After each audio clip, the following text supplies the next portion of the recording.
اعوذ باللہ من الشیطان الرجیم بسم اللہ الرحمن الرحیم۔ آج سورہ بقرہ کے آیت نمبر 32 کا ترجمہ اور تفسیر بیان کیا جائے گا۔ میں پناہ مانگتا ہوں اللہ کی شیطان مردود سے۔ شروع اللہ کے نام سے جو بڑا مہربان نہایت رحم والا ہے۔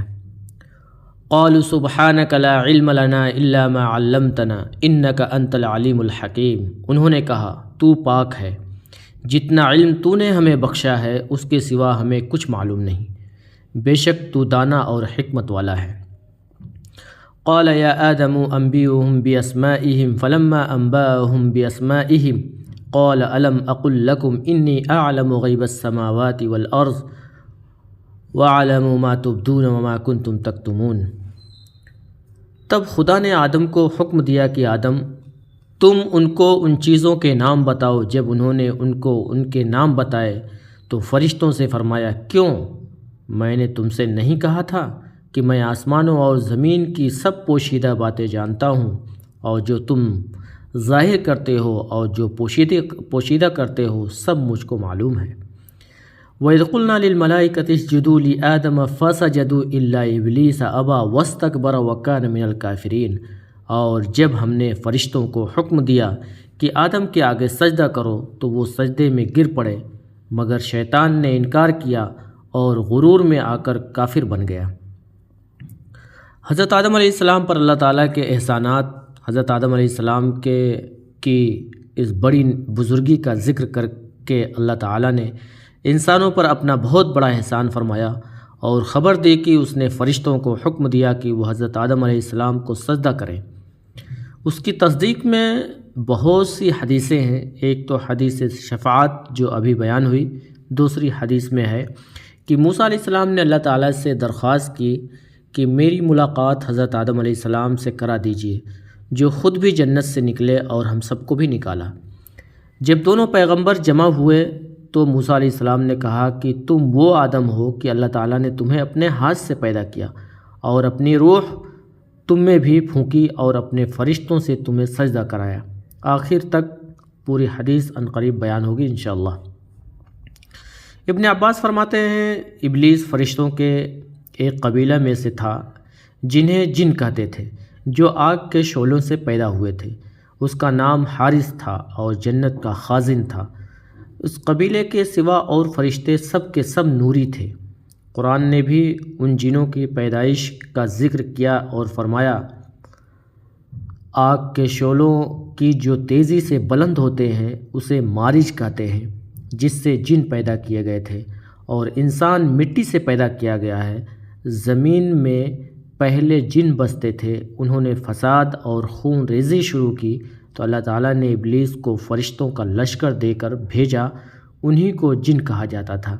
ابلیس نے لڑ بھڑ کر مارتے اور قتل کرتے ہوئے انہیں سمندر کے جزیروں اور پہاڑوں کے دامنوں میں پہنچا دیا، اور ابلیس کے دل میں یہ تکبر سما گیا کہ میں نے وہ کام کیا ہے جو کسی اور سے نہ ہو سکا، چونکہ دل کی اس بدی اور اس پوشیدہ خودی کا علم صرف اللہ تعالیٰ ہی کو تھا۔ جب پروردگار نے فرمایا کہ میں زمین میں خلیفہ پیدا کرنا چاہتا ہوں تو ان فرشتوں نے عرض کیا کہ ایسے کو کیوں پیدا کرتا ہے جو اگلی قوم کی طرف فساد و خون ریزی کرے؟ تو انہیں جواب دیا گیا کہ میں وہ جانتا ہوں جو تم نہیں جانتے، یعنی ابلیس کے دل میں جو کبر و غرور ہے اس کا مجھی کو علم ہے، تمہیں خبر نہیں۔ پھر آدم علیہ السلام کی مٹی اٹھائی گئی جو چکنی اور اچھی تھی۔ جب اس کا خمیر اٹھا تب اس سے حضرت آدم علیہ السلام کو اللہ تعالیٰ نے اپنے ہاتھ سے پیدا کیا، اور 40 دن تک وہ یوں ہی پتلے کی شکل میں رہے۔ ابلیس آتا تھا اور اس پر لاتا مار کر دیکھتا تھا تو وہ بجتی مٹی ہوتی جیسے کوئی کھوکھلی چیز ہو، پھر منہ کے سوراخ سے گھس کر پیچھے کے سوراخ سے اور اس کے خلاف آتا جاتا رہا اور کہتا رہا کہ در حقیقت یہ کوئی چیز نہیں، اور اگر میں اس پر مسلط کیا گیا تو اسے برباد کر کے چھوڑ دوں گا، اور اسے مجھ پر مسلط کیا گیا تو اسے برباد کر کے چھوڑ دوں گا، اور اسے مجھ پر مسلط کیا گیا تو میں ہرگز تسلیم نہ کروں گا۔ پھر جب اللہ تعالیٰ نے ان میں روح پھونکی اور وہ سر کی طرف سے نیچے کی طرف آئی تو جہاں جہاں تک پہنچتی گئی خون گوشت بنتا گیا۔ جب ناف تک روح پہنچی تو اپنے جسم کو دیکھ کر خوش ہوئے اور فوراً اٹھنا چاہا، لیکن نیچے کے دھڑ میں روح نہیں پہنچی تھی، اس لیے اٹھ نہ سکے۔ اسی جلدی کا بیان اس آیت میں ہے۔ وَكَانَ الْإِنسَانُ عَجُولًا، یعنی انسان بے صبرا اور جلد باز ہے، نہ تو خوشی نہ رنج میں۔ جب روح جسم میں پہنچی اور چھینک آئی تو کہا آیت الحمدللہ رب العالمین، اللہ تعالیٰ نے جواب دیا دعا یرحمک اللہ۔ پھر صرف ابلیس کے ساتھی فرشتوں سے فرمایا کہ آدم کے سامنے سجدہ کرو، تو ان سب نے سجدہ کیا، لیکن ابلیس کا وہ غرور و تکبر ظاہر ہو گیا، اس نے نہ مانا اور سجدے سے انکار کر دیا اور کہنے لگا میں اس سے بہتر ہوں، اس سے بڑی عمر والا ہوں اور اس سے قوی اور مضبوط ہوں۔ یہ مٹی سے پیدا کیا گیا ہے اور میں آگ سے بنا ہوا ہوں، اور آگ مٹی سے قوی ہے۔ اس کے انکار پر اللہ تعالیٰ نے اسے اپنی رحمت سے نا امید کر دیا اور اسی لیے اسے ابلیس کہا جاتا ہے۔ اس کی نافرمانی کی سزا میں اسے راندہ درگاہ شیطان بنا دیا۔ پھر حضرت آدم علیہ السلام کو انسان، جانور، زمین، سمندر، پہاڑ وغیرہ کے نام بتا کر ان کو ان فرشتوں کے سامنے پیش کیا جو ابلیس کے ساتھی تھے اور آگ سے پیدا شدہ تھے، اور ان سے فرمایا کہ اگر تم اس بات میں سچے ہو کہ میں زمین میں اسے خلیفہ نہ بناؤں تو ذرا مجھے ان چیزوں کے نام تو بتا دو۔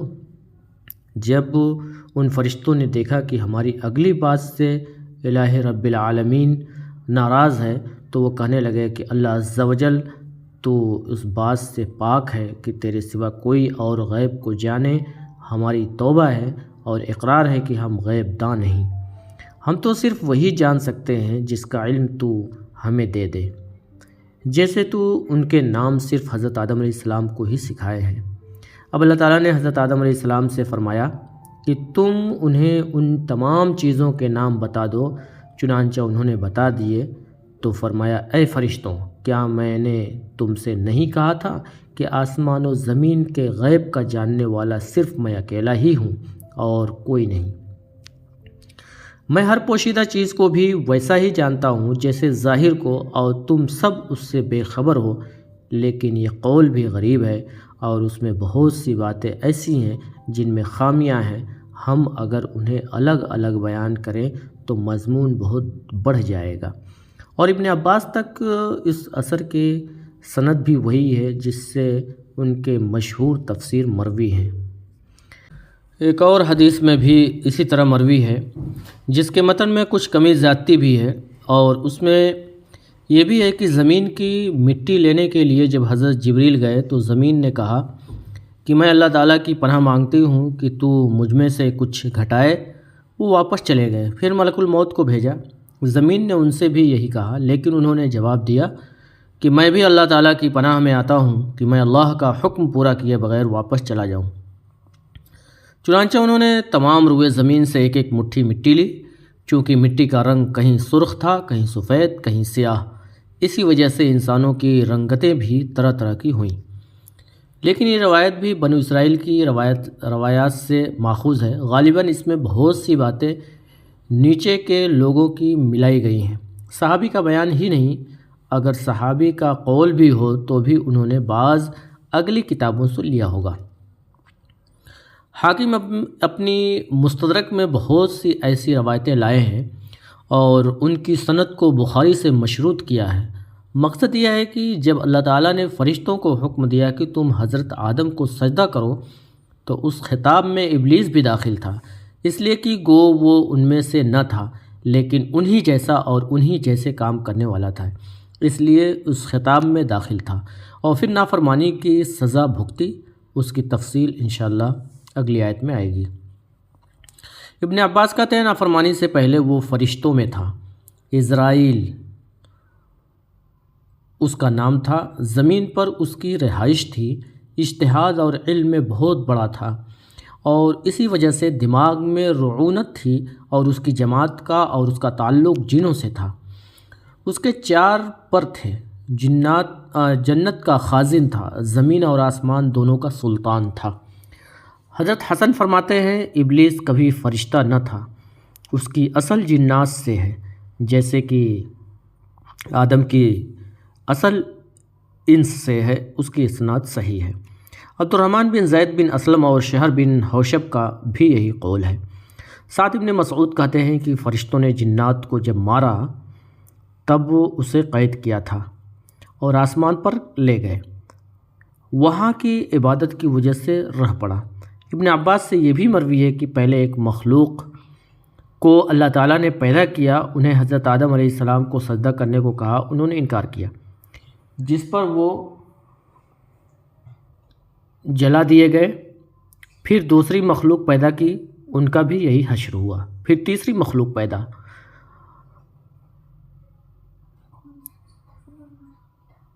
اس کے بعد صرف ابلیس کا استثناء کرنا ان چاروں وجوہات سے صاف ظاہر ہے کہ یہ حکم عام تھا، واللہ عالم، کہ انہوں نے تعمیل ارشاد کی، لیکن یہ اثر بھی غریب ہے اور اس کی اسناد بھی تقریباً غیر صحیح ہے۔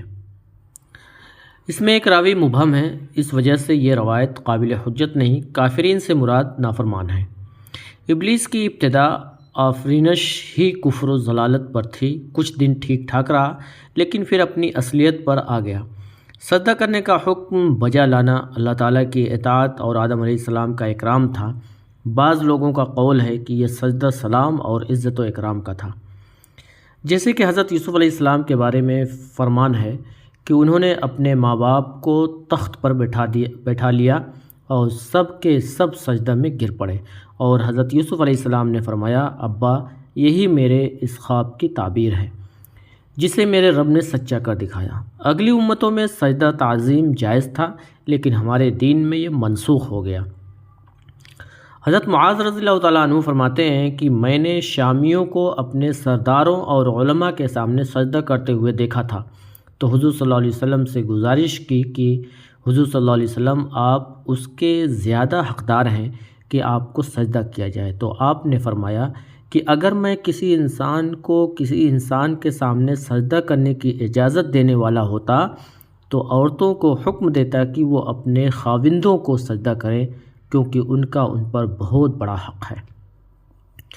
امام راضی نے اسی کو ترجیح دی ہے۔ بعض کہتے ہیں کہ سجدہ اللہ تعالیٰ ہی کے لیے تھا، حضرت آدم بطور قبلہ یعنی سمت کے تھے، جسے قرآن کریم میں ہے اقیم الصلاۃ لدلوک الشمس الی غسق اللیل وقرآن الفجر، لیکن اس میں بھی اختلاف ہے اور پہلے ہی قول کا زیادہ صحیح ہونا اچھا معلوم ہوتا ہے۔ یہ سجدہ حضرت آدم کے اکرام، بڑائی، احترام اور سلام کے طور پر تھا اور اللہ تعالیٰ کی اطاعت کے ماتحت تھا، کیونکہ اس کا حکم تھا جس کی بجا آوری ضروری تھی۔ امام راضی نے بھی اسی قول کو قوی قرار دیا ہے اور اس کے سوا دوسرے اقوال کو ضعیف قرار دیا ہے، لیکن ایک تو حضرت آدم علیہ السلام کا بطور قبلہ کے ہونا، جس میں کوئی بڑا شرف ظاہر نہیں ہوتا۔ دوسرے سجدے سے مراد پست عاجز ہونا، نہ کہ زمین میں ماتھا ٹکا کر حقیقی سجدہ کرنا، لیکن یہ دونوں تاویلیں ضعیف ہیں۔ حضرت قتادہ فرماتے ہیں سب سے پہلا گناہ یہی تکبر ہے جو ابلیس سے سرزد ہوا۔ صحیح حدیث میں ہے جس کے دل میں رائی کے دانے کے برابر تکبر ہوگا وہ جنت میں داخل نہ ہوگا۔ اسی تکبر، کفر و عناد کی وجہ سے ابلیس کے گلے میں طوق طعنت پڑا اور رحمت سے مایوس ہو کر جناب باری سے دھتکارا گیا۔ یہاں کانا سارا کے معنی میں بتلایا گیا ہے، جیسے کہ آیت فَكَانَ مِنَ الْمُغْرَقِينَ اور آیت فَتَكُونَ مِنَ الظَّالِمِينَ۔ شاعروں کے شعروں میں بھی اس کا ثبوت ہے، تو معنی یہ ہوئے کہ وہ کافر ہو گیا۔ ابن فورک کہتے ہیں کہ وہ اللہ تعالیٰ کے علم میں کافروں میں تھا۔ قرطبی اس کو ترجیح دیتے ہیں اور یہاں ایک مسئلہ بیان فرماتے ہیں کہ کسی شخص کے ہاتھ سے کچھ کرامتیں سرزد ہو جانا اس کے ولی اللہ ہونے کی دلیل نہیں۔ گو بعض صوفی اور بعض رافضی اس کے خلاف بھی کہتے ہیں کہ اس لیے کہ ہم اس بات کا کسی کے لیے فیصلہ نہیں کر سکتے کہ وہ ایمان ہی کی حالت میں اللہ سے جا ملے گا۔ اسی شیطان کو دیکھیے ولی ہی نہیں بلکہ فرشتہ بنا ہوا تھا، لیکن آخر سردار کفر و کفار ہو گیا۔ علماء ماضی ایسی خلافت، عادت و عقل باتیں جو بظاہر کرامات نظر آتی ہیں، اولیاء اللہ کے سوا اور لوگوں کے ہاتھوں سے بھی سرزد ہوتی ہیں، بلکہ فاسق، فاجر، مشرک، کافر سے بھی ظاہر ہو جاتی ہیں۔ مثلا رسول صلی اللہ علیہ وسلم نے فرمایا فَارْتَقِبْ يَوْمَ تَأْتِي السَّمَاءُ بِدُخَانٍ مُبِينٍ کہ آیت میں سوچ کر جب ابن صیاد کافر سے پوچھا کہ میں نے کیا سوچا ہے، تو اس نے کہا تھا، بعض روایات میں ہے کہ غصہ کے وقت وہ اتنا پھول جاتا ہے کہ اس کے جسم سے تمام راستہ رک جاتا تھا۔ حضرت عبداللہ بن عمر نے اسے مارا۔ دجال کی تو ایسی بہت سی باتیں حدیث میں وارد ہیں، مثلا اس کا آسمان سے بارش برسانا، زمین سے پیداوار اگانا، زمین کے خزانوں کا اس کے پیچھے لگنا، ایک نوجوان کو قتل کر کے پھر جلانا وغیرہ وغیرہ۔ حضرت لیث بن سعد اور حضرت امام شافعی رحمۃ اللہ علیہ فرماتے ہیں، اگر تم کسی کو پانی پر چلتے ہوئے اور ہواؤں میں اڑتے ہوئے دیکھو تو اسے ولی نہ سمجھ بیٹھو جب تک کہ اس کے تمام اعمال و افعال قرآن و حدیث کے مطابق نہ پاؤ۔ اس سجدے کا حکم زمین و آسمان کے تمام فرشتوں کو تھا، گو ایک جماعت کا قول یہ بھی ہے کہ صرف زمین کے فرشتوں کو یہ حکم تھا، لیکن یہ ٹھیک نہیں۔ قرآن کریم میں ہے فَسَجَدَ الْمَلَائِكَةُ كُلُّهُمْ أَجْمَعُونَ إِلَّا إِبْلِيسَ، یعنی ابلیس کے سوا تمام فرشتوں نے سجدہ کیا